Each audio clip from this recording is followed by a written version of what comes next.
2020 உலகக்கோப்பை கிரிக்கெட் போட்டியில் ஆப்கானிஸ்தானிடம் அதிர்ச்சி தோல்வியடைந்திருக்கிறது ஆஸ்திரேலிய அணி.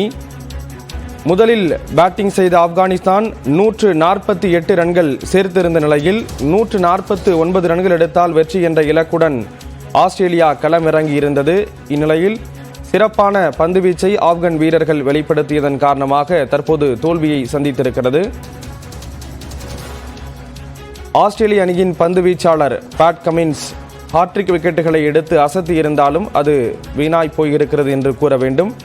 T20 உலகக்கோப்பையில் ஆப்கானிடம் அதிர்ச்சி தோல்வியடைந்திருக்கிறது ஆஸ்திரேலியா.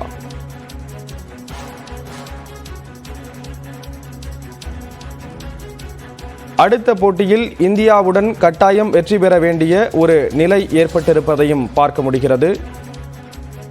ஆஸ்திரேலியா அந்த நிலைக்கு தள்ளப்பட்டிருக்கிறது.